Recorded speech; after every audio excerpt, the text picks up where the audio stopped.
Professor Fred Ogolla. I'm one of the commissioners for People's Restorative Justice Commission.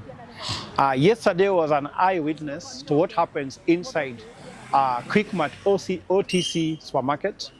I went right inside. The policemen were all over the place. They were not allowing people to access the area, but even walk in that street nearby. We ate a lot of tear gas, but with a lot of resilience, I managed to get up to inside the supermarket. I also managed to talk to some eyewitnesses who observed the thing that happened between 4 p.m. on 25th up to very end yesterday, and they had a narrative they gave me. When I went to the supermarket, that narrative was confirmed. Now this is the thing.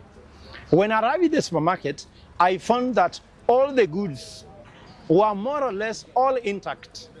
The sugar, coffee, ungangano, name it, all the properties which were there were all more or less intact.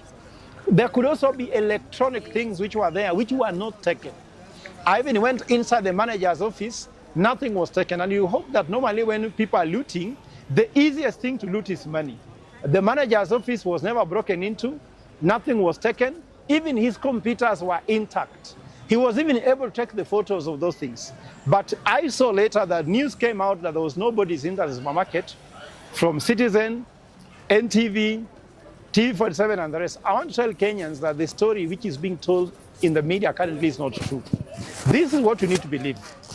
From the eyewitness report, people broke into the supermarket and entered, and he gives the number to be approximately 50 people, if not more. And after that, what followed was that the policemen tear gassed the place seriously. So there's a lot of tear gas that entered the supermarket. Unfortunately, that supermarket has very poor ventilation. And I'm sure you can go look at the walls, just look at the walls yourself.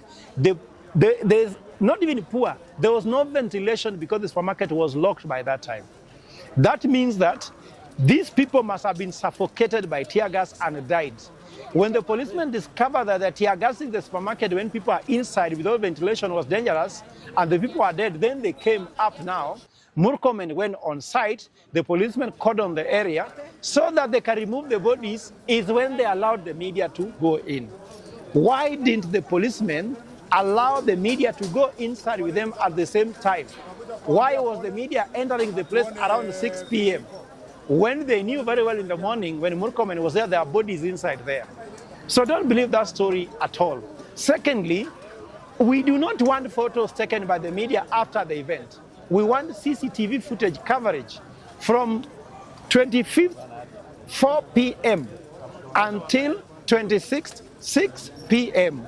uninterrupted, because the same way they deceived us, that Ojwang hit his head on the wall and then could not give us the CCTV footages. It is when we got the CCTV footage of Mbagathi Hospital that the truth came. So that's where we stand. As far as I'm concerned, I'm asking Kenyans, if you left with anybody going for Mandamano, check whether your neighbor is there. Is there any missing people? Once we know there are missing people, the fact that I was told before I went inside, I didn't see any blood spots, so no one was shot inside the supermarket and died there. Also, the story that people were killed outside and brought inside the supermarket does not add up because there was no spot of blood inside the supermarket.